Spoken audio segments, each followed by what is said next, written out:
Hi, everybody. Just hold on.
Hello, everybody, and welcome to the latest episode of Technically Trek. I am your humble host, Dave Prime. Over, God, I still do it too. Over yonder, there is my guest co-host again for this evening, Philip. Good evening. And Katie's still not feeling 100%. As I always tell her, you do you, Katie. When you feel better, we'll bring you back with open arms, which might be just another week or two. We'll be getting her back. And apologies for that little hiccup of doing this for 2 months, and that's the first time that this showed up before the countdown showed up. So, but yeah, so we technically talk Star Trek. Oftentimes, the topic will kind of deviate.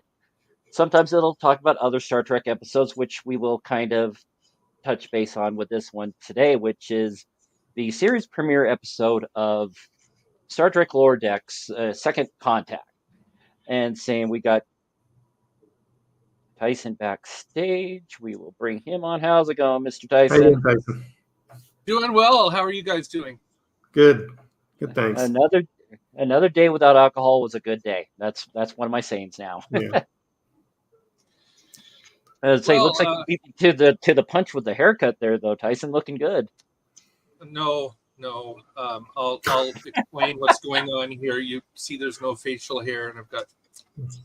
No, I didn't play another Zombot. What happened is in the Coast Guard Auxiliary, we didn't used to have uniform checks. That's very much an active duty, where you have to muster and the commander looks at your uniforms and make sure you're within the uniform standard. In the volunteer service, the Coast Guard Auxiliary, we don't muster and we don't have those uniform checks until this year. So now there's an annual uniform check. So tomorrow I have to show up in my Coast Guard uniform, my ODUs, operational dress uniform. It's similar to BDUs, battle dress uniform. And I have to be within uniform standards. No facial hair, short military haircut. I don't know what I guess I'm gonna have to wear a girdle because my stomach is just gonna stick out a little bit. Probably need whale dog or something. But yeah, we're all at that age. Right. Sorry, I'm old, and I got a tummy, so I'm gonna do my best to got the boots polished, the uniform is pressed, dry cleaned, and so. Yeah, tomorrow uniform inspection. So that's what all this is about. I intend to go back to my Paul Bunyan look as quickly as possible. I want to say, well, it's only Wednesday, so you might have a little bit of scruff by the Sunday show. No. Which by the way, I don't grow hair very fast. Those that don't know, this show is based off of Dangerous Thoughts with Tyson and Manu. And they delve deep into the rabbit hole quite a bit on a variety of topics. But it's Sunday at 6:00 Pacific time at Dangerous Thoughts show and like YouTube / Dangerous Thoughts. Sorry, I was just talking to Philip backstage. I definitely need to see a doctor about this cough because it's starting to get ridiculous. It might be allergies. It might be long COVID. I don't know. Hopefully, it's just the allergies. which Well, the means other thing too is you're at 6,000 feet, so the air is a little thinner where you are than back that when you too. lived near Seattle. You were closer to sea level. Hmm. I copped occasionally, but nowhere this caliber. But anywho, that is a pretty good chunk of the technically portion of the show. I grab my notes here about the episode that I watched this afternoon. So, saying, Phil, you said you already had some like thoughts on what you watched. Yeah. I do with everything we do every week, but yeah, again, I didn't end up like I jotted a couple of things down, but I didn't really take very many notes. But yeah, I just as somebody who's worked in animation and that kind of thing. I mean, yeah, it's one of those shows that kind of I had lower expectations for, and it actually kind of surprised me. So Lower expectations for Lower Decks. What a shock! before it started, yeah, in fact, I'd even refused to watch it at first after I saw the first trailer for it. I thought, I am not watching this. This looks terrible. And I kind of ended up breaking down and seeing it. It grew on me very quickly. What about you, Tyson? What were your like opening thoughts on the show when it first premiered? I have to say that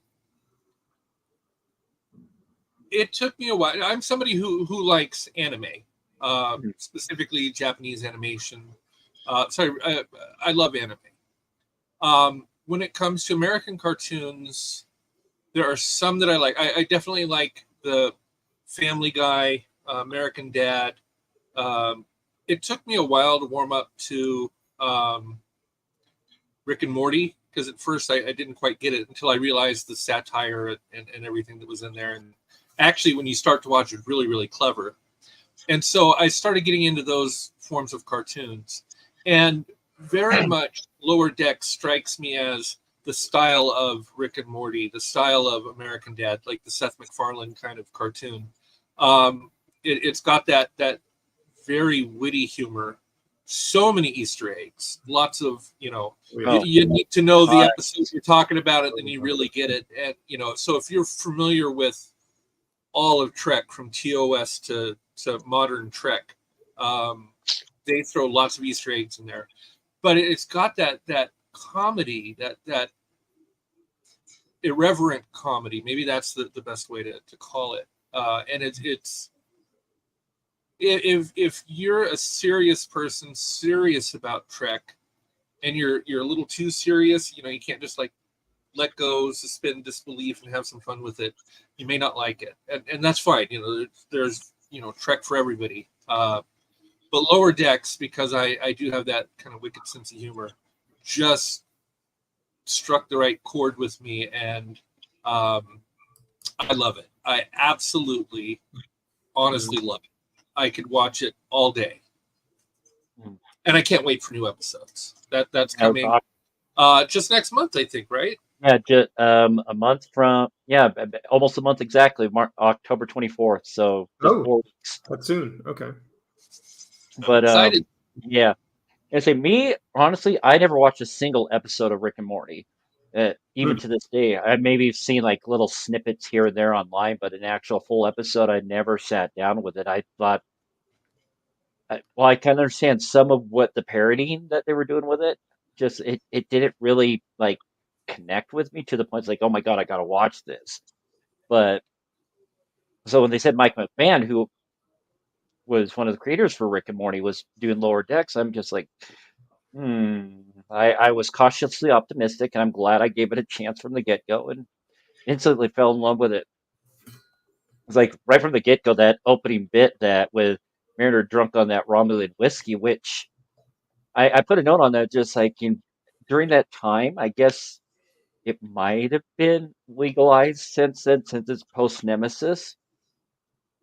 But yeah, to get it on a Federation starbase, I'm like, okay. But Mariner being drunker than a sailor, just waving that bat whatever. It's like, I don't know. I got it from a guy with a eye patch. It's just, was that Martok, or was it that other Klingon that we met later on in the season? Well, even the premise of Lower Decks to me is humorous. They say that, I don't know if it's true. There was the episode of Voyager where Janeway takes those 4 that aren't performing very well. There's also the episode of Next Generation where the junior officers are looking for promotion. Whether that's where they kind of got that idea of the Lower Decks, it might have come from a little bit of both. But the premise of we hear all about First Contact. That's what Star Trek is about. First Contact, 5-year mission to explore strange new worlds, seek out new civilizations. So the premise of Second Contact, right? It's like, okay, what happens after we do that First Contact? Then what? Like, that was clever. I like that.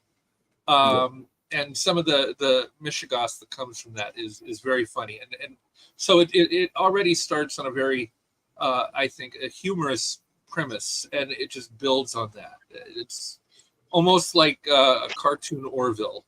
I love it. Yeah, I can see the similarities there. Sorry.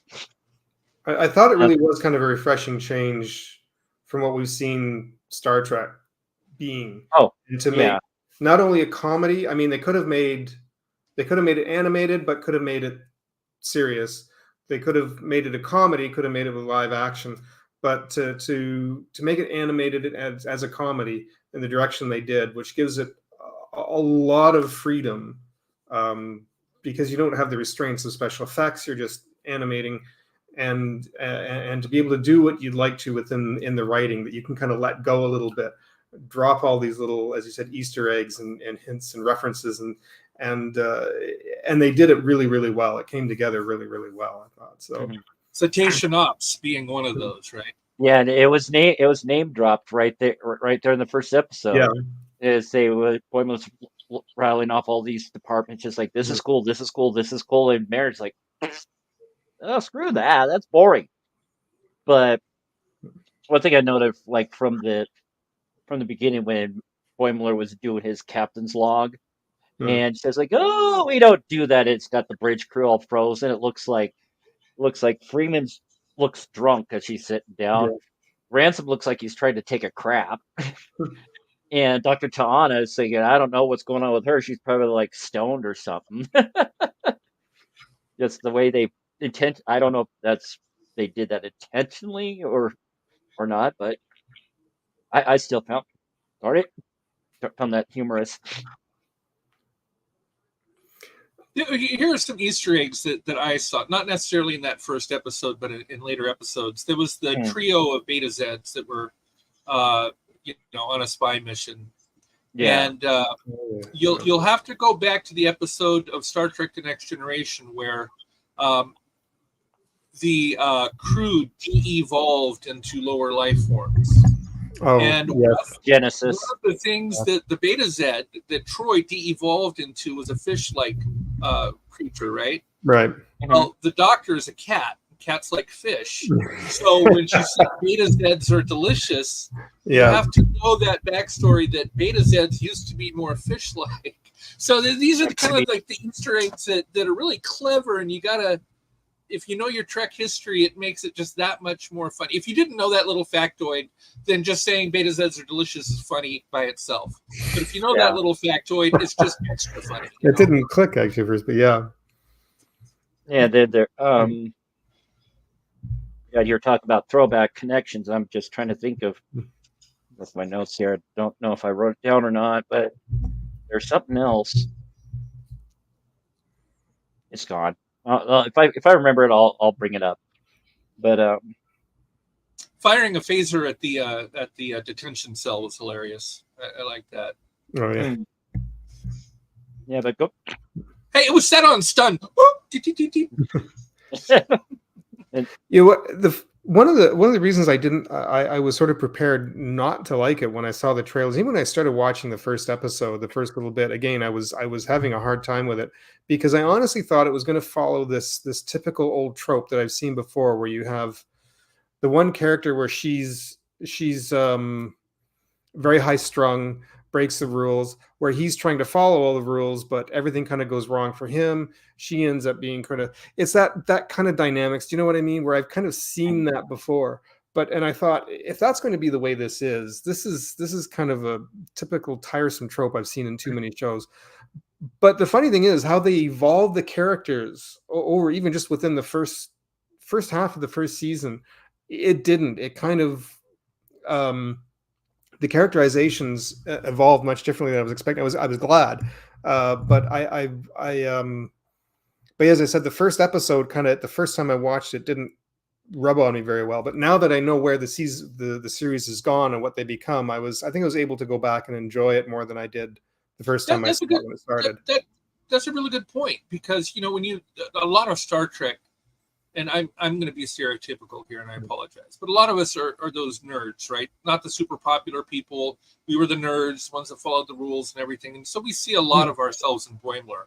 And it's been my experience that the kind of the stupid blonde hair popular, they got all the glory while we didn't really get that. And so it does kind of follow that trope at first, right? It's like, well, I'm seeing the one character that looks and reminds me of me, and he keeps losing, and that's a little too on the nose, because that's how I felt.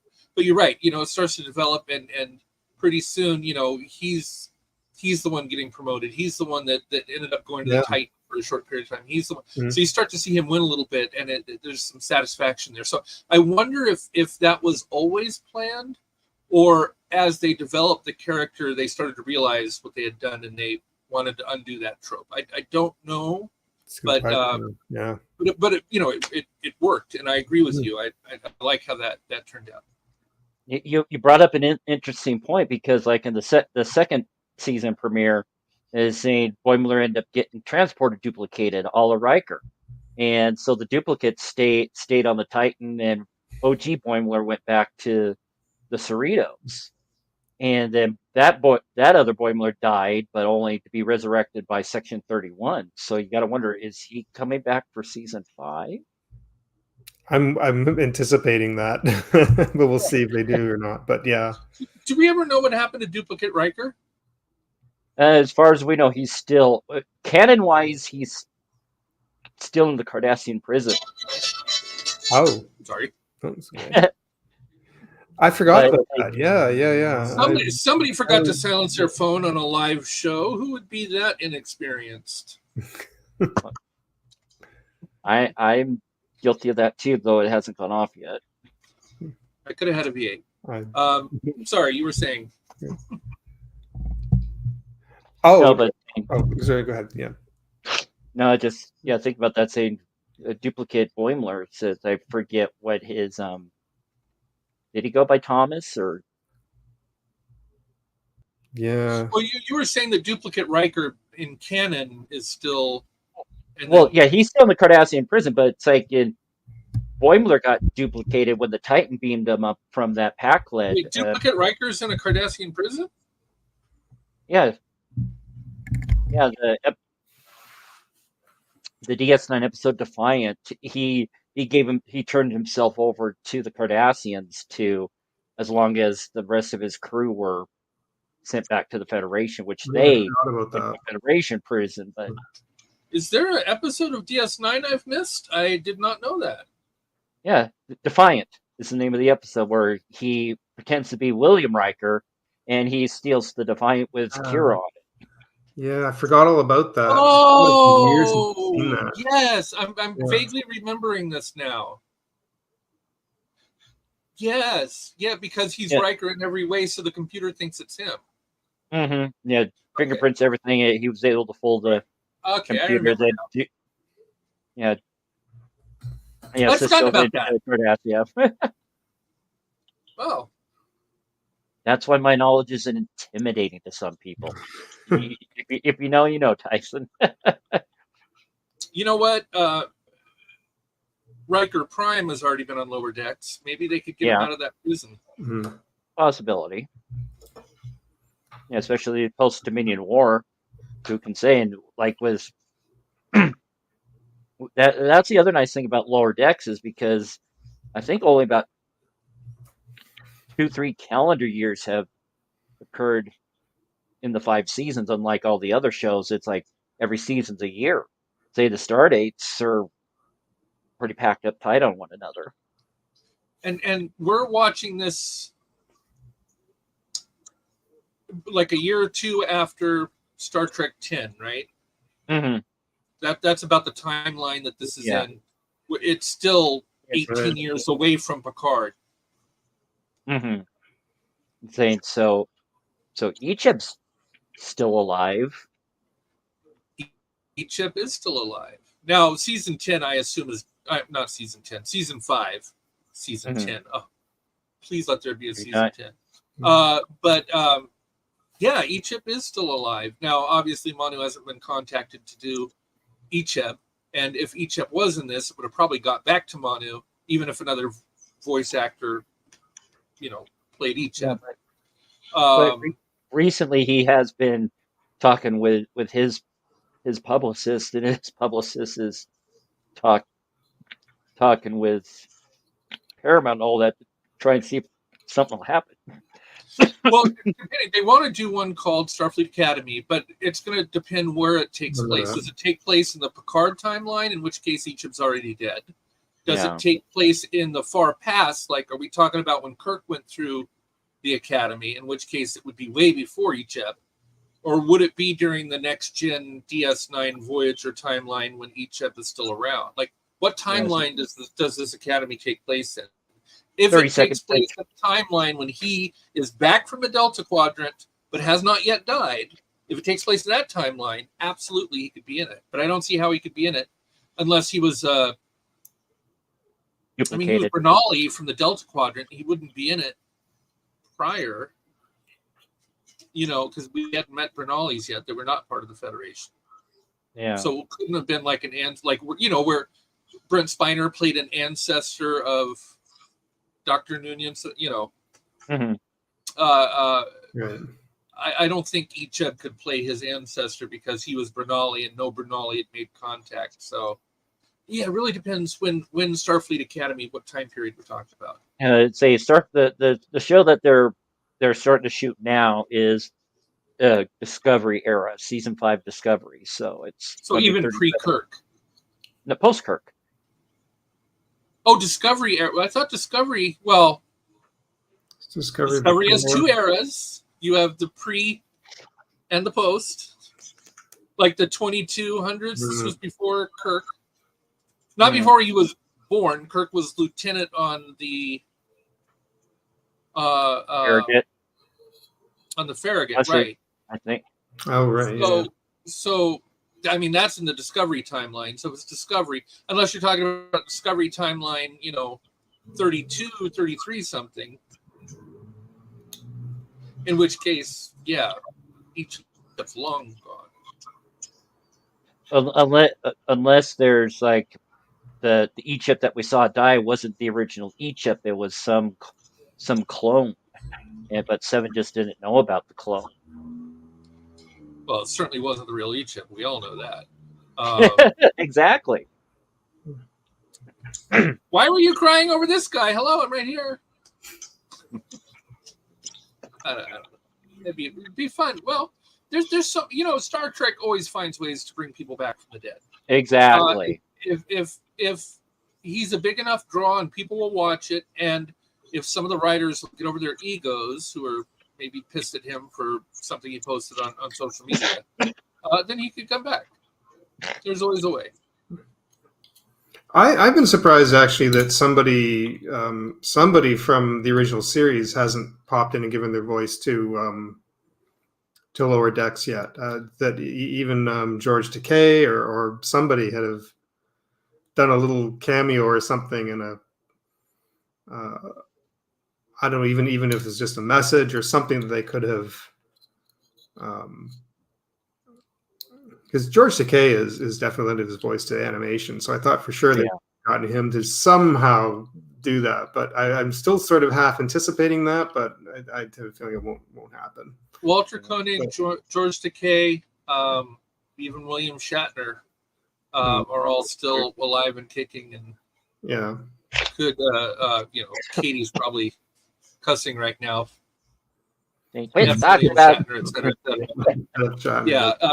Yeah, if she's watching live right now, she's probably going to be popping in the next 30 seconds.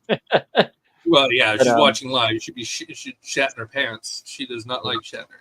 It's not her thing.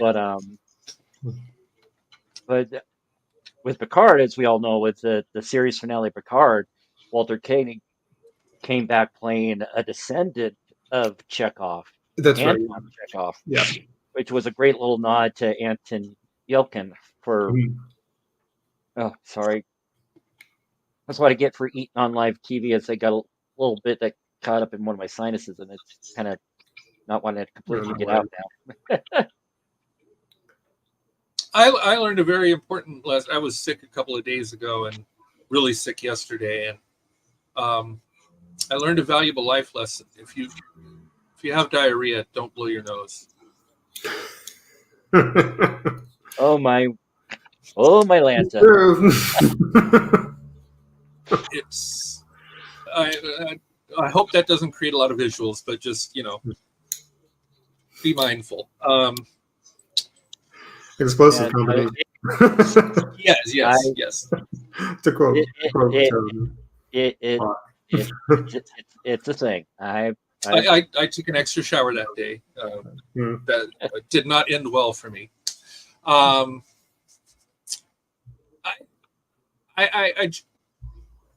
We have to remember there are 3 animated Star Treks. There's the original animation 1972, 73. There's the Lower Decks, and then Star Trek Prodigy. The other 2 are somewhat serious. Star Trek the Animated Series was very much serious. I mean, they would throw a joke in here and there, just like TOS did. Had all the TOS characters. They were just most. Well, yeah, including that 3-arm guy, which we also saw in Lower Decks, which didn't have Walter Koenig though in the original one. I'm sorry? Didn't have Walter Koenig though. He was left out for whatever reason. He was left out. I don't know why. Well, you're right. That's who it missed. But one of the con people was like a green guy that had an arm coming out of his chest and then 2 other arms. Eric. Well, he was more like earthy color. I don't know what he was, but he was on the original animated series, and his race appears on Lower Decks when that ship comes to take Boimler, who had the beaming accident. You see the guy with the. Yeah.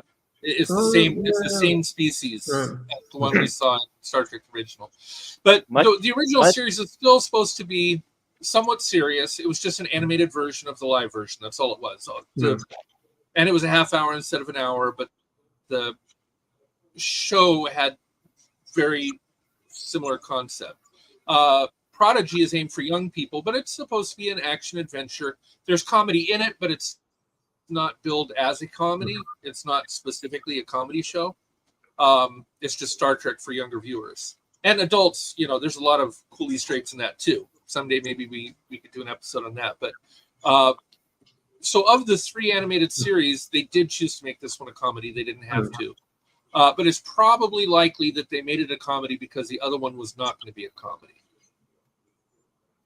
Quick side note, if you have, which I'm sure you guys have, but for anyone else watching, if you have not seen, somebody took a few moments of a Next Gen episode and animated it in the style of the original animated series. If you have not seen that, it's a treat. I reckon. Actually, they also did an episode of Voyager Threshold, specifically the scene when they, well, a couple of scenes from it, but just, they intentionally did a lot of the backward animation cells, just little goof ups to make it even, jazzy music, and somebody ping me with that because I'm going to want to watch that. That sounds fun. Oh, it's very short. They just took a few segments. They took the original dialogue from the series and then just animate, but it's brilliant. It's amazing.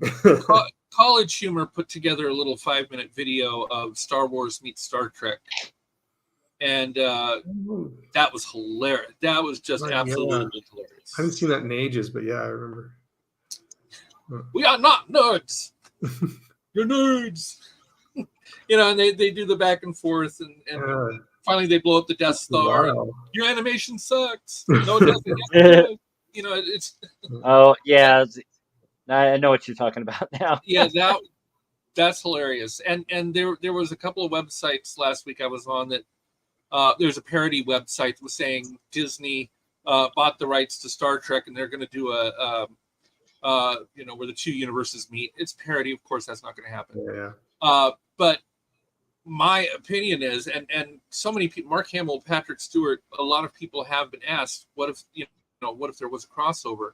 And everybody loves the idea. It's the only thing that seems to keep that from happening would be the two studios and their internal politics and how they would, pony up the money and who would get the spoils. The only two things they would have to overcome to make those universes match up is, one is in the future, one is in the past. So you're going to have some kind of time rift or time portal. Yeah. And the fact that they occur in vastly different galaxies, a galaxy far, far away, right? So it's not the Milky Way. So you're going to have some kind of wormhole. So you need to have maybe a wormhole that because it goes to such a distant galaxy, it crosses a large threshold of time.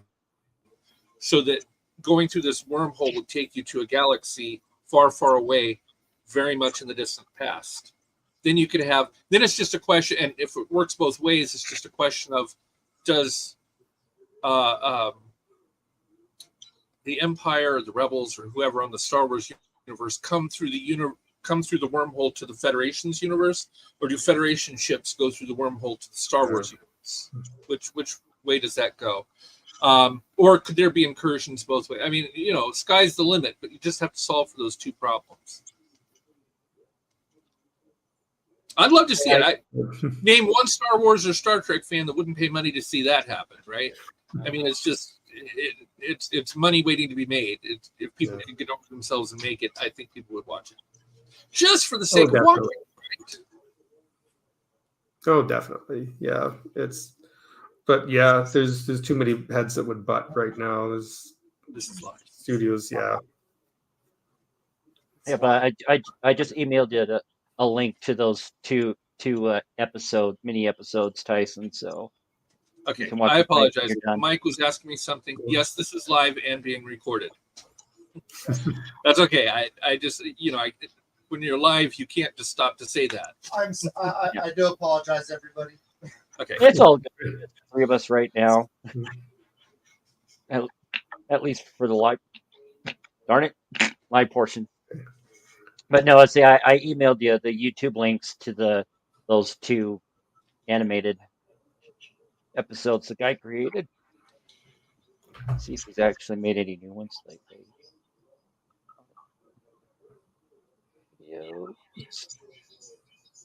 I hope he does more of them. If he hasn't yet, I hope he's.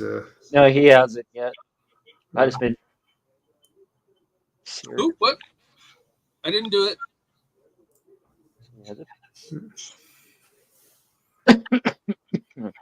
Darn it. Wow, it's been 2 years since he's done those. Wow, is that right? Yeah, the Voyager one. Look who Katie is missing. Aww. No cat break. Katie, go. There's okay, quick kiss on the nose, and you gotta go. Mwah. And she'll pop in about 30 seconds. Just like I wasn't done. Dang nabbit. I realized my face is just a little too pink to be wearing a pink shirt going forward because feels like it just makes it's not pink, it's salmon. No, I have a salmon shirt. This, my camera's not very good, but this is actually screaming pink. Which I usually don't wear, but yeah. But no, I just that Friends episode, Ross says it's not pink, it's salmon. Well, that's real color, and I have several salmon shirts, but I only have one pink. It's pink. But I like this. The salmon is a little more reddish hue to it. Mm-hmm. There's a little hair sticking out of my camera, and it's bugging the hell out of me. I do remember the first time I watched Lower Decks. I thought it really was hilarious that they made the Doctor a cat.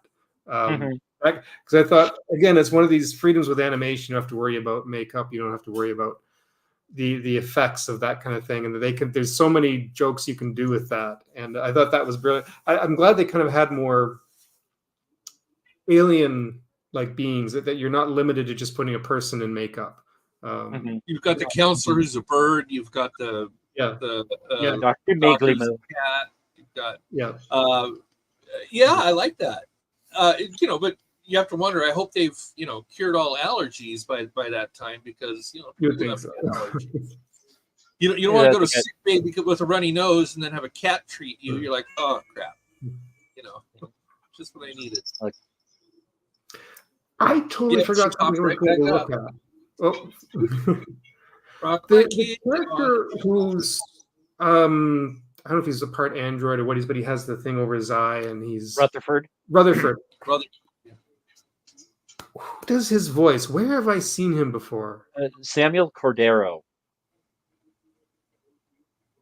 What has he been in? I know there was suddenly when I was watching something like a couple of years later, and I saw him in something. Where do I know that voice? And it suddenly clicked. He was from. Not Sam Cordero. Eugene Cordero. Yeah, what is he in? Eugene? I'm gonna look that up Yeah. really quick, because it was, and now it's bugging me the other way around, that I know I've seen him in something else. I can't remember what it was. So He's in Tacoma FD. He's in Loki as well. Just looking at just a couple of his things here. Oh, I have two middle names, and one of them is Eugene. That was it. That was it. He was in Loki. When I heard him talk, I was driving me nuts that I knew I had heard his voice somewhere. What character did he play in Loki? I watched both. There was only 2 seasons, right? Yeah. But he looks like he was in quite a few episodes. He played like. He played that guy. Oh, that's Rutherford? Yeah, I know who that. Yeah. It's too fuzzy. Damn it. No. I see exactly who that is. Yeah, he worked at the Time Bureau, whatever they called that. Yeah, Casey. This looks like the name of the character he played. Well, so Frank Morrison. Now I'm thinking of Loki, and I love that show. That was a great show. It didn't have the most satisfying ending in season 2. I would have liked to have seen a season 3. Where Loki just kind of stretches out the universe. But it was good. I mean, I loved every episode. And the Asian guy that did all the tech stuff, that was Short Round from Indiana Short Round, Jones. yes. Yeah. I was really excited when I thought it was, Short Round. Like I knew immediately who that was. The thing is, it looked just like him. I mean, it looked just like he looked older, but that was it. Like he still looked like a kid. Like Short Round, it was crazy. I had to look it up to make sure I wasn't seeing things, and that the actor hasn't done a lot of acting between Indiana Jones and now. He did a lot of. I think he did, some theater and some teaching and some other stuff, but he didn't act. Like you don't see him in other things. So it was so cool. I love that. Yeah, and he's actually got quite the acting history. Like a lot of one-off appearances, some that lasted multiple episodes. This is Eugene Cordero. Yeah, he even played a cab driver in an episode of Arrested Development 11 years ago. Okay. I was surprised. I love Rowan Atkinson, and I was watching Blackadder and Mr. Bean and a lot of the stuff. He's Johnny English. I love him.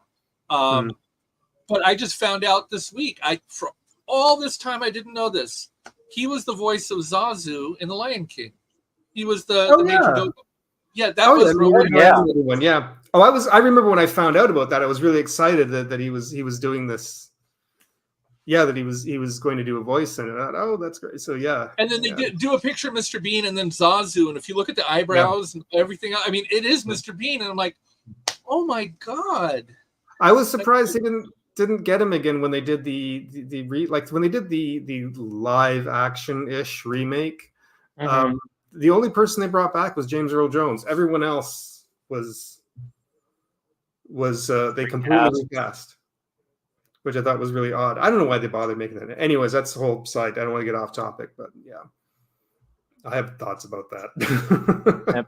But anyone watching live, down below in the YouTube description is a live link to join us on the Discord. Since we're like all over the map talking Star Trek tonight, which is totally cool. So, which is where I found it. I went to Discord and I'm like, "Where's the link? Where's the link?" And then I thought maybe he put it on the YouTube. So I went to the YouTube, and that's where I found it. That's how I did this. Yeah, see, I've gotten better at doing that the last couple of weeks. So, but yeah. So what you need to do is, if you're watching this on YouTube, where you see the paragraph, there's a little blue link and it says more ... You need to click on that. It expands the paragraph and you'll see 3 links, the first of which is the link to join live. And there's also another link in there. If you're interested in setting up something like this for yourself, you can click on the referral link on StreamYard to get something set up for yourself as well. I'm sorry, I'm itching in the eyes right now. Oh. But yeah, going back to the actual episode itself, I mean, Tandy is very, very much the eager beaver is the best way to describe her bubbly positive attitude when she got onto the Cerritos. And of course we find out in the episode. Yeah. But we also found out that Boimler's been on the Cerritos for a year, as has Mariner. So there's all that year previous we know real nothing about, but I guess it wasn't until Freeman wanted Boimler to keep an eye on her daughter, which Boimler didn't know at the time that was they were mother-daughter. And he found out when they were beaming up, right? Or short. Well, no, he when they were beaming up. Exactly. He found out the previous episode, and then he's like, "Oh, kissy cake," and Freeman said, "Beam them to the bridge." That was hilarious. Yeah, just like the Boimler scream. And the crossover, which was brilliant. Like, you would never think crossover of an animated and a live action Star Trek crossover, right? Never saw that coming. Yeah. And that was a good episode. We discussed that back, I think, still during it was definitely pre live video days back on Twitter/X. And I was surprised to learn what I thought they had done, and I'm naive in a lot of these things, is I thought that they had got 2 actors that looked relatively like the cartoons and cast them as the live people. But it turns out those are the 2 people that voice those characters. Those are the real people. So they must have modeled the cartoon at least tangentially. That's what I would. What the actors look like. Yeah, then of course with Jack Quaid, they actually dyed his hair blue just to be like Boimler for that episode too. Right. And that had to be a thrill for them, getting to be. And then of course they end it the other way with all the Strange New Worlds cast as cartoons. I feel so two-dimensional. Which I thought was good. Yeah. If I may comment, that was also something else that had discouraged me a little bit at the beginning, but grew on me, was actually the way they designed the characters. They went with this very common, you see in Family Guy, that the big round eyes that are like Garfield eyes that are very Garfield eyes, right? Yeah, and I thought, this has been done with like Rick and Morty and I was hoping they'd bring it somewhere a little more somewhere in the middle that's not quite so literal, but that's not that design again that I've seen. But again, as the series has gone on, I've kind of forgotten about it and didn't really think much of it. I guess it makes them very expressive. I mean, the one thing you make the eyes that big, it makes everything they do very, very expressive. And considering that it's a very snappy, fast kind of style of animation, to convey stuff really quickly, at least it gives that extra bit of pop, especially in the comedy moments. You can get that expression in the eyes. But I was kind of like, they went with the same kind of design. It's because I think it's the same design team that you said worked on Rick and Morty, I think, or it was the same writer, I think. What was the connection to it? Dave, you said one of the people that work on Rick and Morty work on Lower Decks. Yep. McMahon, the creator. McMahon. Was he a writer or producer or what was? Let's see here. Well, he's gonna look while he's looking that up. Is there anybody else who would like to see Roger the Alien pop up on Lower Decks? I think that would just be hilarious. Or that would be interesting. But when it goes to shots of the ship and a lot of the scenes in space and whatnot, it's very, very crisp. Like it's fine line. Like it has to be done in computer. Obviously, that's not. Say compared to like the animated original series, when you had to have the ship and everything, you had to have somebody who was a very to do all that kind of technical mechanical stuff, you need a different set of artists than what you would do for doing people and that kind of thing, because you need people who do it's very fine, almost draftsman like design work. So now, of course, all that can be done in computer, but whoever is responsible for the look and feel of the show, some of the space shots I think are gorgeous, and I love to see that like on a bigger screen. Some of the shots of the ships in space and whatnot, I thought were really, really, really well done.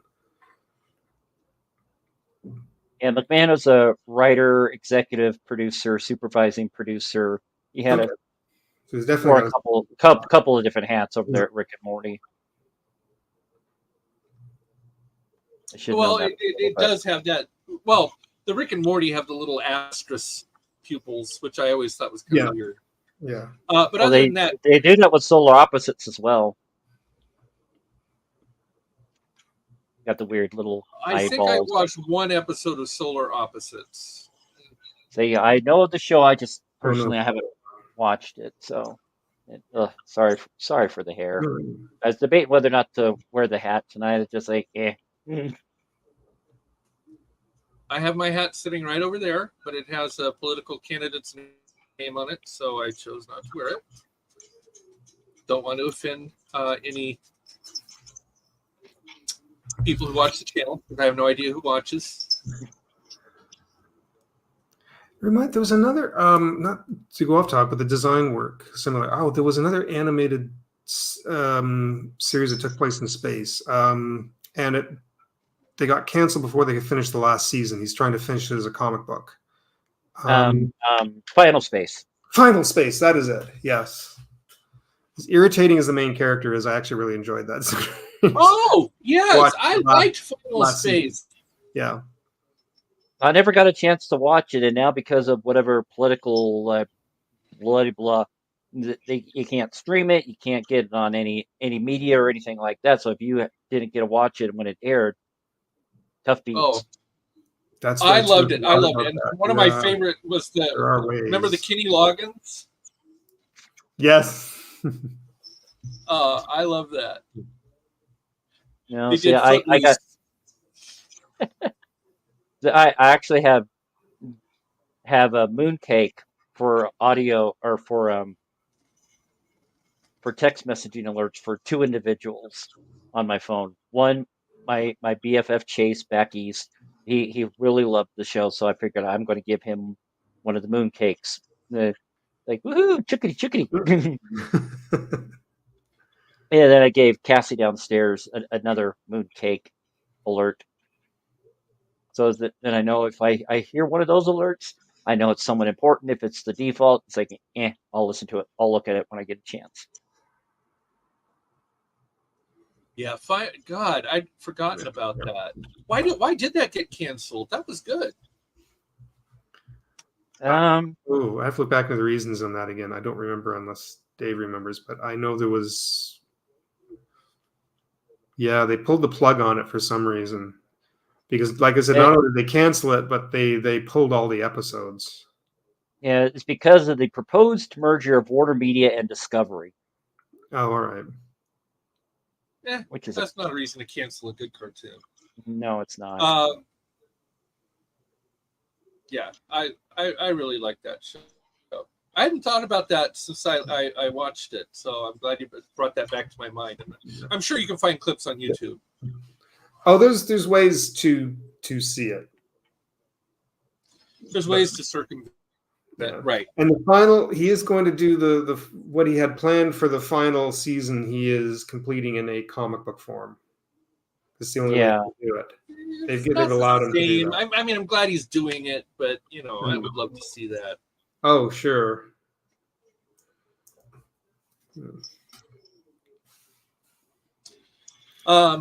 So we're coming up on the 6 o'clock hour where I'm going to have to drop for a radio net. I was going to ask you about that. I love Lower Decks. It's just, if I recap, it's just if you like the Family Guy, American Dad, it not very Simpson-y. I don't want to say it's that kind of comedy, but it really tracks with Family Guy, American Dad, Rick and Morty, with that kind of comedy animation. And it is so fun to watch. Can't wait for this time next month where we're going to get brand new episodes. It's going to take us through December, right? Yeah. Yeah. Because the first 2 episodes are going to be airing back to back, so we'll be having 2 episodes to talk about. Oh, right, yeah. And then it'll be a week after week after week after that. Right. And I think it'll put us right before Christmas, I want to say. I think. And SW is next year? Yeah. Okay. Yeah. They just started shooting SNW, I think. No, they're done. It's in the can, I think. Oh, all right. Oh, because it's season 3 coming up.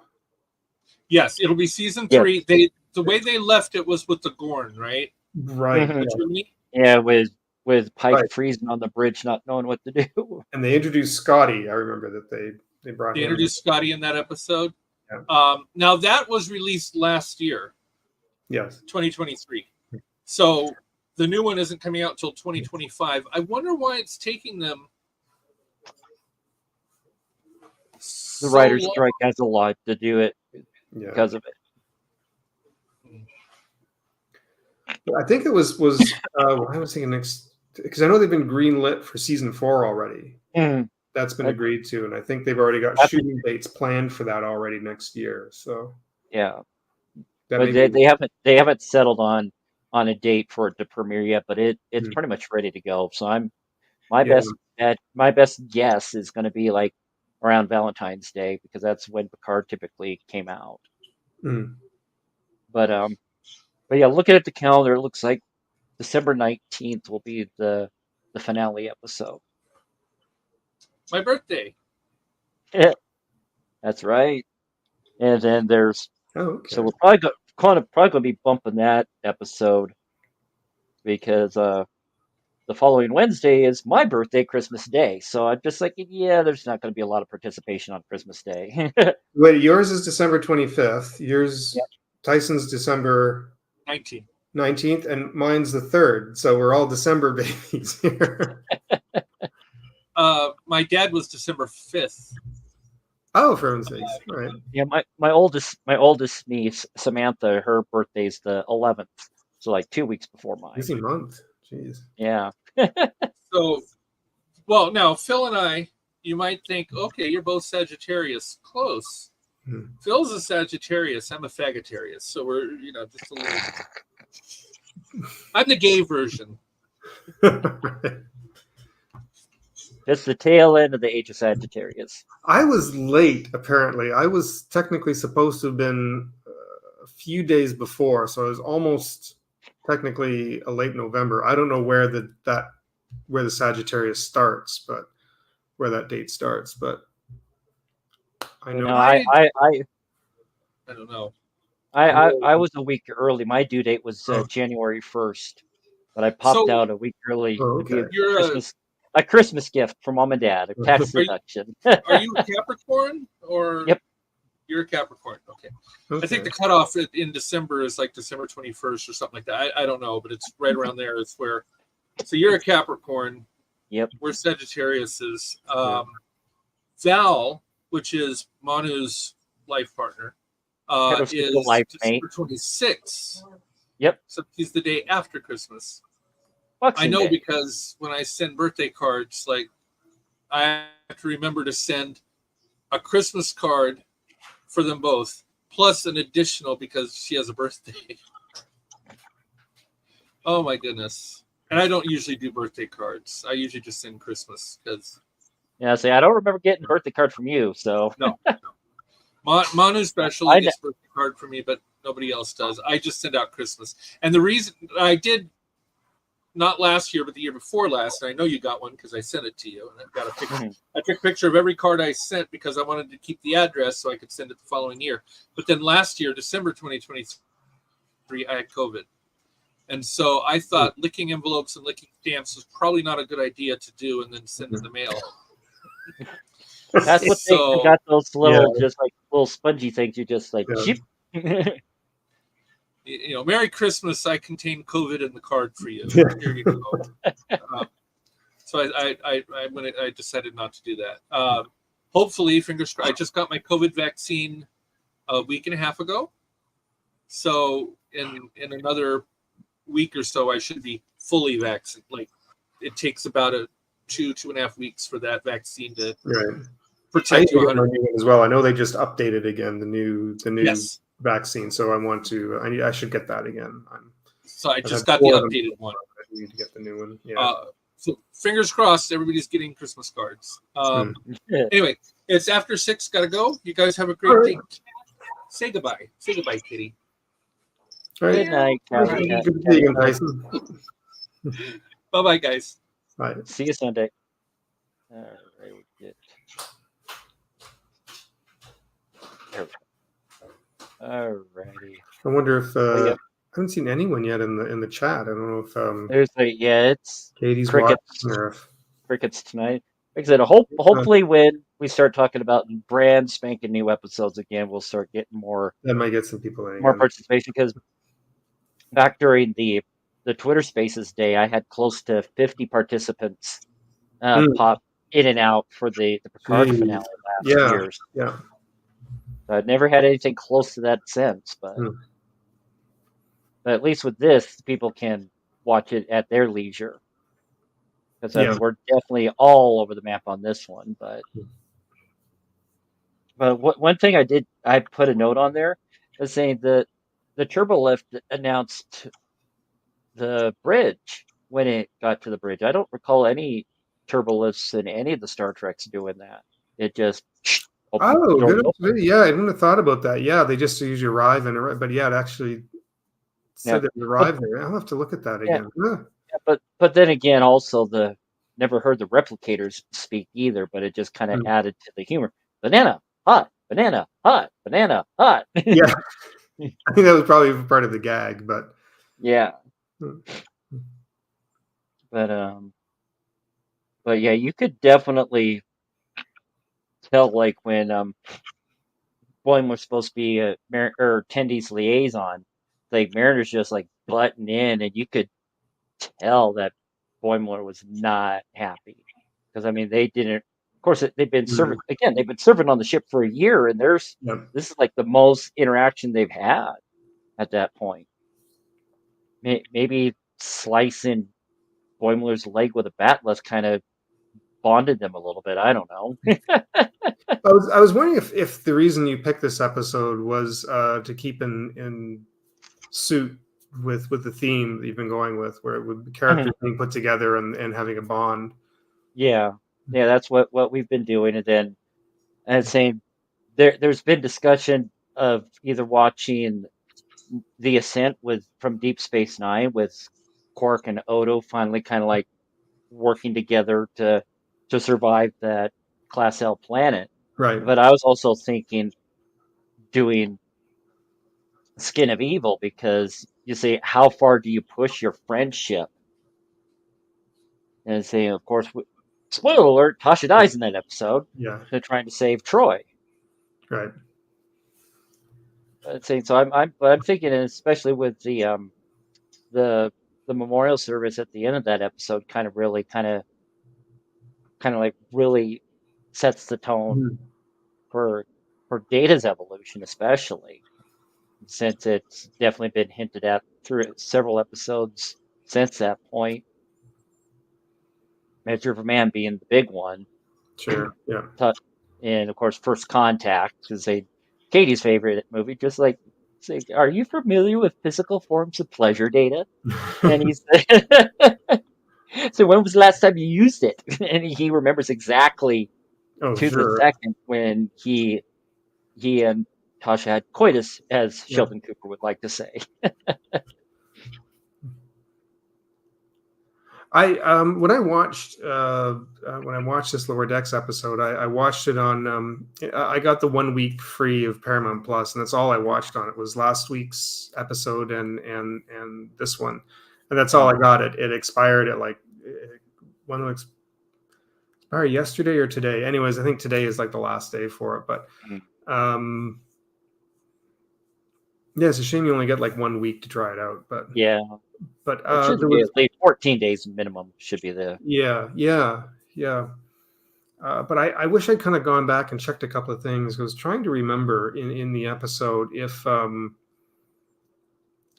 because she was sneaking farm equipment to the these little Galadonians. Now I was trying to understand, is that like what I have to go back and see it again. Did they know they were there, or was that because she was sneaking them in? So yeah, because Mariner was on the Keto, which did the first contact with the Galadonians, right? And so. Yeah, sorry, my allergies are just really kicking my butt today. That's okay. No, but so, yeah, because I was wondering why she felt to sneak them in, like why they wouldn't have like requested farm equipment, or why they couldn't. I know it was just if I remember right, just Mariner was essentially cutting out the middleman. Because the families would have to go to their government, then the Galadonians would have to go to the Federation, then the Federation would have to contemplate, blah blah blah. Say Mariner's like, if screw that, these people need this stuff now. I'm going to take it to them. Right, that's right. That was the thing she had when she said instead of going through Starfleet politics and going through all of that, just start Starfleet bureaucracy. That was it, yeah. But they never like fully explained that spider thing that suckled on Boimler's. Yeah, they had it for a reason. Just for its milk. Right. Yes. Yeah. Which ended up. Don't phase her, she'll spoil the milk. And Mary's like, "See, Boimler, we're not supposed to do that." but poor Boimler. I mean, he was like dismissed and humiliated 10 ways of Sunday, as saying he just kept on getting sucked on by that spider thing. And that's why surprised me. I mean, I understand the way they did the writing, but at the end when he's because he's sent there, of course, to keep an eye on Mariner, and then he comes back and speaks with the captain, and he kind of lies right to, like he completely lies right to her. And lie would probably be a little strong of word. That's just the way he felt slighted, so he didn't willingly volunteer information. And so when he's seeing that, I mean, Mariner's saying, "Hey, he saved your guys' butts. What? Give him some credit," and they're just like totally ignoring them. So when Freeman says, "What did she do?" and she's like, "I don't know. Maybe that spider did something to me." Even though he knows he didn't. So then, but Mariner fully expecting him to rat her out, just like, "Yeah, I didn't." Yeah, that's saying that's when they finally decided how it's bonded. Yeah, exactly. You'll be my Chinese lower decks. Fall over. But yeah, Tandy had some great scenes, especially. Yeah. Saying, I'm supposed to be helping Ensign Westlake. Say that's Westlake right there, and Mhm. he's just like spitting all that bile on her, and she's like, "Hey, what can I do to help?"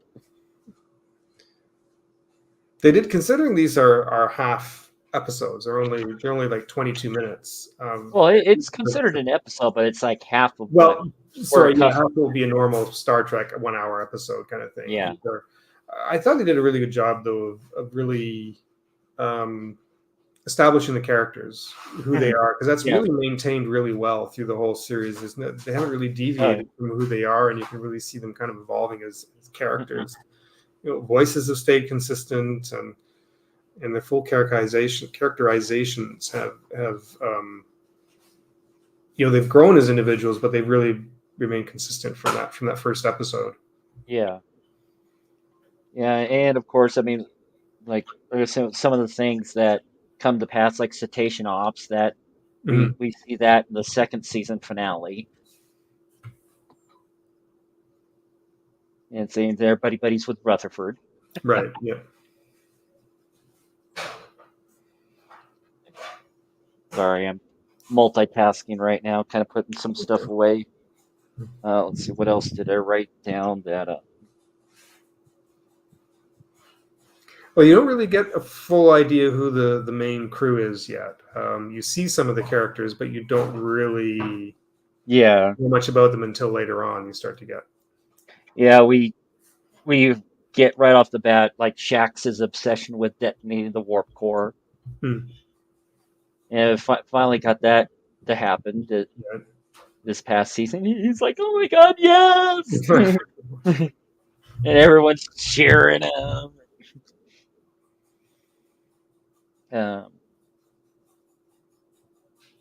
I'd say a little jab at Troy's jumpsuit at the end of the episode. Right. Space whales. Right. Yes. From Star Trek 4. So he's like, Spock died and came back from the dead. She rambles through a lot of things, and she lists all these people at the end. That like Easter egg, Easter egg, Easter egg, Easter egg. Yeah. But yeah, poor Rutherford. Of course, he gets to try things again when his implant shorts out with Barnes, but it ends up just rehashing again. But say Barnes is like all over Rutherford, just like, ooh, that was hot. Which, by the way, Star Trek Nemesis reference when they're trying to open the door, that big ass X on the door when they put in the wrong code, and it was even done in the same fashion as the scimitar. So, just an Easter egg-orama in this. Whenever I see them in suits walking out on the top of the ship, I always think of like the motion picture. The first I think it more so like First Contact. Oh, true. Yes, they did in the First Contact. Forgot about that. Yeah, because they were with magnetic boots and all that. Yeah. Let's see. We've done that a couple of times. Yeah. Then, of course, they're talking with all that froth all over Boimler. They say, oh, the doc will just wave a light over him. Right. The light fixes everything. I just wish we had like one or two more people to join in the conversations, but it's just randomly bouncing back and forth things. Oh, say that, of course, yeah, when the spider is like going to town on Boimler, Meredith's like, go to your happy place. Oh, think about the warp core. Right. Which he mentioned as a big blue cylinder. Then when he does goes in the holodeck, that ain't no cylinder. That's more like more like a Kelvinverse warp core. Right. Yeah, I forgot about that. Yeah, I wonder if it was kind of a little nod to that. Yeah. A little bit, like more Easter eggs. The McMahon's brilliant with that. One of the other things that she mentioned in this episode, which came to pass later in the series, sentient caves. She's like, I was stuck in one for weeks. It Those things. Yeah, she's like 5 ships, Yeti shoes. I know things. Oh, what was the alcoholic drink at the beginning? Romulan whiskey. Romulan whiskey. Okay, Mm. because she said she commented about the color on it, and Mhm. I'm trying to think. Was there an in joke on something about that? Because she says something it's blue, and I thought it was green or something like that. She says, Yeah, say well, I can't say per se on the Romulan beverage, but there's like three different types slash colors of Kanar, the Cardassian liquor. okay, Yeah, because with Deep Space Nine, every time they pull out a bottle of Kanar, it looks different. And it's saying okay, some is like licorice black, others it's like Hmm. green. I think blue was another color of Okay. Kanar. But I think the Kanar that went bad that Quark tried to peddle off on the those Cardassian scientists was the black variety. And then when Dax kind of just dips her finger in it, just, oh this Kanar's gone bad. So Odo's like, I'm going to arrest you for poisoning the customers if you try to peddle it off them, Quark.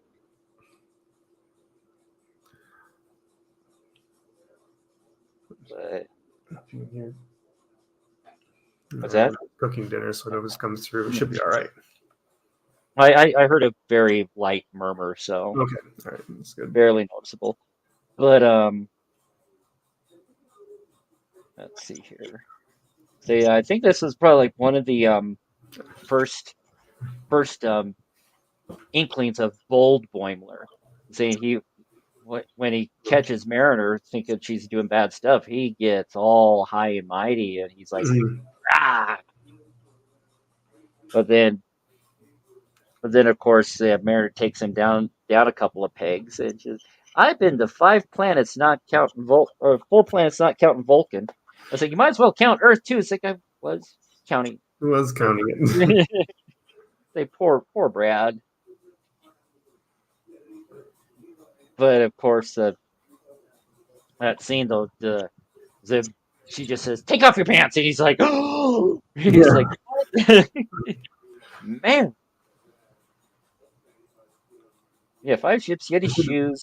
I know I've things. watched Take them and off taken a few now." more notes. I feel a little bad because I thought I would have enough to talk about, but I should have taken a few more notes on it. Well, I've taken more notes on this episode than any of the previous episodes we've talked about. But usually it's just like, oh, that's something to talk about. That's something to talk about. That's something to talk about. Because as the shows go, like every episode has got subtle little Easter eggs and things that drop in to reference older shows or older characters or something technical. Yeah. I might rewatch the last season again before the new one starts. But there was a really good episode, and I'd like to find it. I don't remember which one it was, but it's the one you find out about Rutherford's past and why he. Yeah, that was a season 3. Is it okay? Yeah, because the graphic kind of does the little Spock thing. Mm-hmm. But the episode itself.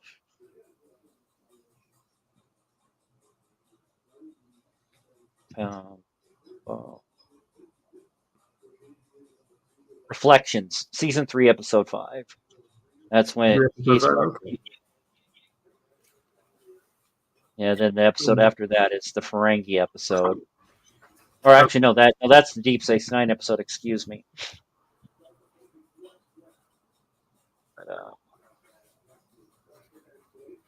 But then at episode 10 of the 3rd season, we get the first inklings of what turns out to be Buen Amigo screwing around with Rutherford's memory, because according to the first episode is that he's just had that implant for a few weeks. So what happened there was pretty recent. And actually, maybe it was a season 3 episode too.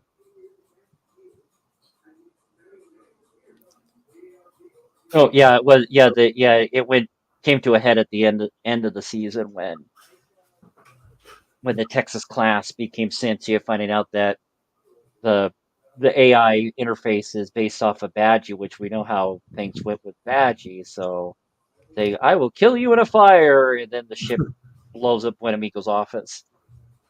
Again, spoilers, but that episode is 2 years old now, so yeah. So when does the I know we mentioned earlier, when does the new season start? October 24th. So Okay, pretty much just, so it's coming up in less than a month then. All right. just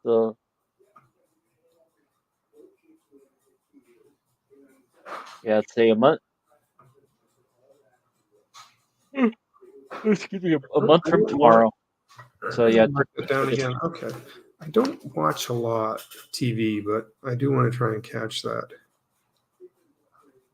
yeah. So 4 weeks in a day.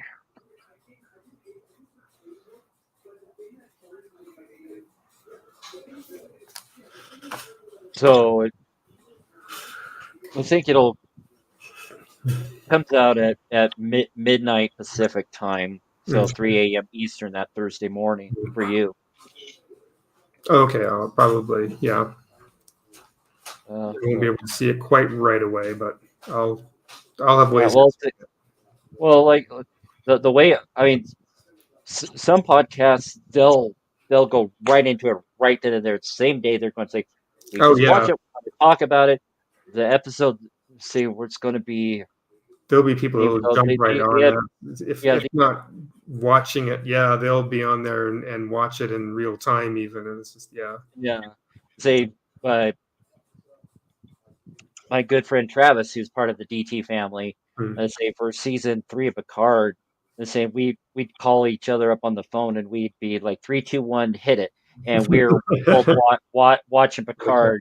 Usually there's like anywhere from a 1 to 3 second gap.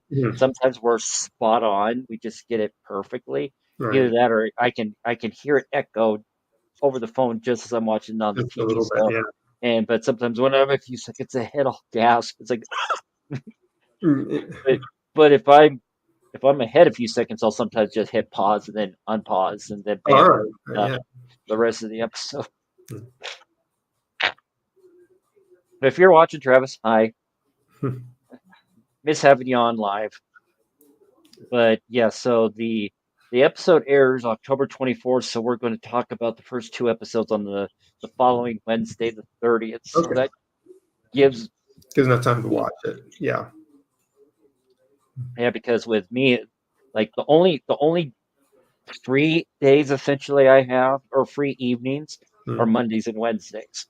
Sunday, Sunday evening I'm on the main DT show, Dangerous Thoughts. Tuesday I have one of my AA meetings, except yesterday I kind of sort of missed that meeting because I was in freaking Buena Vista at 6 o'clock yesterday, helping get a customer back home to get to his camper van, which it was 4 things total. There's like stuff strewn about. Hold on.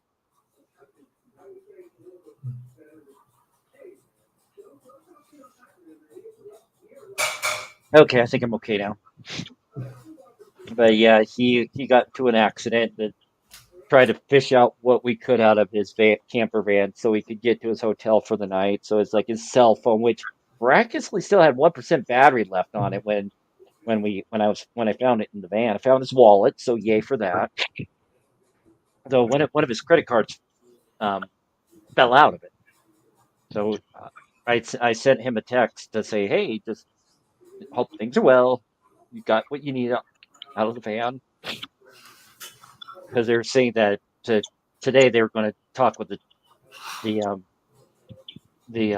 junkyard guy about getting a crowbar to try and pop open the side door to make it easier to get in, because after a while in that van, both doors were smashed in, so you couldn't roll down the windows. Right.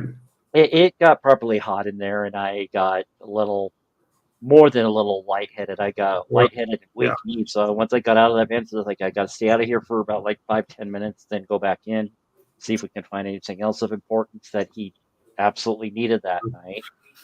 I mean, poor guy was in a neck brace, so he didn't have a lot of mobility in the head. And even the junkyard guy was saying, "Get out, let us get in there." But yeah, I'm saying actually, since my phone's on quiet, I don't know if he tried. I think that's my. See if he texted me back yet or not.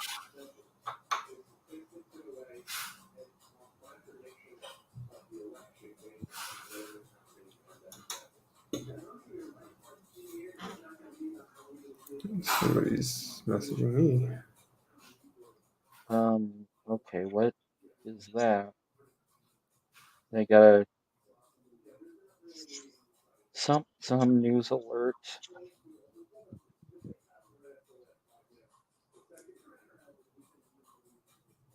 Wow.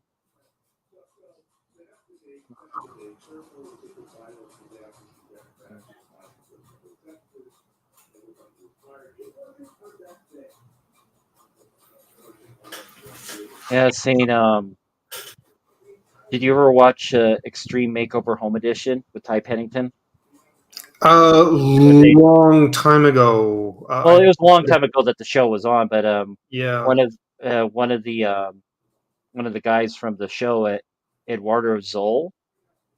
Oh, I don't remember. It's been so long. I didn't really watch that many episodes of that one, but yeah, I watched quite a few of those episodes back then. I mean, it was really good. I mean, it's very emotional. Of course, a lot of those families end up losing the house that was beautifully rebuilt. But yeah, he was one of the personalities in there. Apparently, he was stabbed a week ago, and yeah, he died from those injuries. Wow.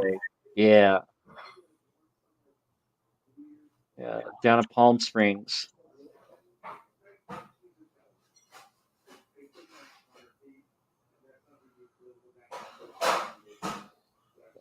Wow.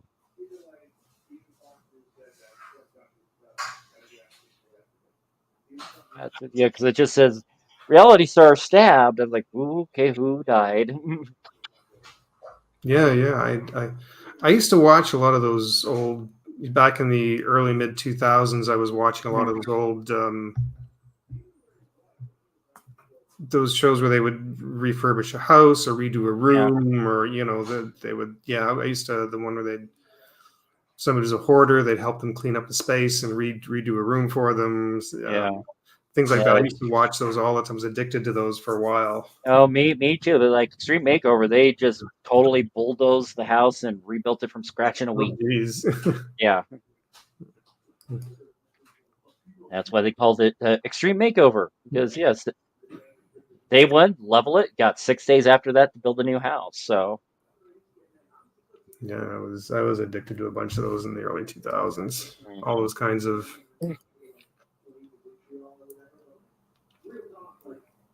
But yeah, nobody's tuning in live. Yeah, I really thought somebody would have chimed in. We get someone, but boy, it's just been. I've been watching the little thing at the top with the eye that shows the number of people viewing. Yeah, I haven't seen that thing move. It was at 1 at one point, so it doesn't count you, me, or I don't even think it counted Tyson, but maybe it did. It actually showed 0 when Tyson was in here. So I did open the just for like 2 minutes, or not even that. I opened the YouTube up on my phone for a moment just to see if somebody was typing anything in. Because I can see it on that before it shows up here, but it was only for a couple of minutes and then I closed it again. But I did see the one up there for a while, so I don't know if that was just registering when I opened it for a moment or if somebody was actually watching or not. It says one watching now on YouTube, so I don't know if that's. Yeah, it's not even showing it on this end, so yeah. I'm sorry, that's a shame. I was kind of hoping to get some people for it. I feel bad. I should have maybe taken a little more notes on this episode. I did It's all enjoyed good. it, and I thought I'd have a little more to say on it, but I kind of got out the points that I wanted to say, and I think that was. But yeah, I'm thinking what I want to do at least, because I mean, say so. Let's see. So we got I'm wondering if this will actually lead to more. Because I know that we've got one more animated Star Trek going, Prodigy. Prodigy, and I'm wondering if this might lead to other animated Trek shows. Hopefully, that'd be nice because Yeah. I mean, it's a well, I mean, it's pros and cons. I mean, it's like when we were talking when Tyson was in here earlier, saying having Manu play Egypt on an animated show, so they don't need to worry about makeup or anything like that. I mean, technically, I mean, if he's able to get a kind of sound studio here in Colorado, he can just read his lines here without having to fly down to LA for it. Yeah, pros and cons. So I mean, looking at the calendar, so we got 1, 2, 3, 4 more weeks until we start talking new stuff. So Okay. we do the Ascent. I still want to do Skin of Evil. I mean, I've already actually created all the graphics and things for it, so we might just stick with Skin of Evil for next week. Sure. All right. I was going to ask And you what you want to do for next week. then the week after that, do the Deep Space Nine episode, The Ascent. So that just gives us 2 more episodes to try and figure out. The Ascent. Mm-hmm. That's let's see here. That's 2 more. Season 5, episode 9. Oh, all right. Yeah. I should write that down again. Season 5, episode 9. And Skin of Evil is season 1, episode 23. Oh, I thought that was early on in season 2 for some reason. Okay, so it was right at the end of season 1 then. Yeah. All right. Yeah, because then the episode after that was Symbiosis, the Felicium episode. Okay.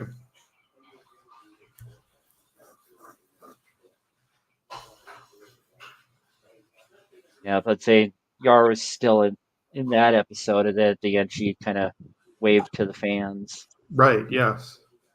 Yeah, I remember that review telling me about that.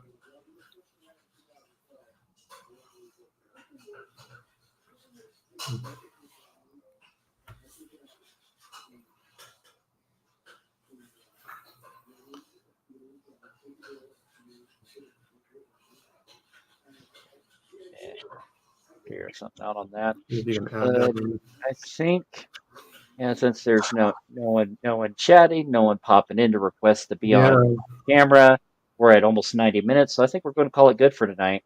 This sounds fair enough. Yeah. As I said, I kind of brought up the points that I wanted to, expecting maybe to take a little longer on them, but it just yeah, well, there's no one else to really bounce it off of. It just yeah. Hopefully someday soon we'll actually get more people, because we can have up the with co-hosts. There's like up to 8 other participants that we can have in here, and so far the record's been 2 additional participants. Okay. But again, hopefully, fingers crossed, talking new stuff that'll get more engagement. Yeah, it's just looking at the count. Yeah, looking at the calendar again. 24th. Yes. 24th. Well, I'm looking at the 16th. Well, October 16th, which is a Wednesday. And I'm probably gonna. Well, I might be able to get away with watching the episode early and taking notes on that, because the Tuesday before my sister is getting married, so I'll be flying to Vegas for that. Then I'll be flying back home the next morning. But it's like a 2-hour flight, so only 1 hour. Well, 2-hour flight. Well, math ahead. So 30th. So you want to do so? Okay. So Well, hopefully by the 9th or the 16th, Katie will be back. But I mean, you can okay. still we'd still love to have you participate. So the episode you said airs on the 24th, which is a Thursday, October Yes, 24th, and so we'll discuss it then on the following Wednesday, which is the 30th. correct. Yeah, because that was I wanted to. I'm having some issues with wanting to do. I usually like to do a Halloween stream every year. I might maybe do a Mhm. Halloween theme back here, because the 31st and the Is 1st it I work. Thursday, Friday? Oh, Thursday, Friday are the nights I work. I was thinking of doing the 30th, but I do this stream unless I jump in and do something immediately after. mm. But it might go late that one if it's a new episode, and that one could go really long. But I'm thinking actually it's the Saturday before. I wanted to start my Wednesday and Saturday. Well, my Saturday streams I want to start. That might be kind of which will be the 26th, which will be my Halloween. It's probably going to be a lot of trick or treaters that Saturday too, since Halloween's on a weekday. I'll see. I'll have to wait and see what I do. But I like to have. That's why I want to get these streams up and going, because I like to have a bit of build up to that. So. Mm-hmm.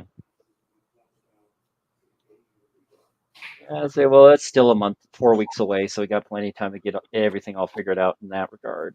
Oh yeah, I just wanted to get some for my own show on what Saturdays. I wanted something ahead of time to get established. So, but it didn't go that way last year. So, but anyways, we'll see what I can do. All right, but we're. Let's say, well, I'm gonna end it for now. So we can talk backstage about your thing later on. Oh, sure, that's fine. To do that. So until next week, people, out. Salem frequencies are closed.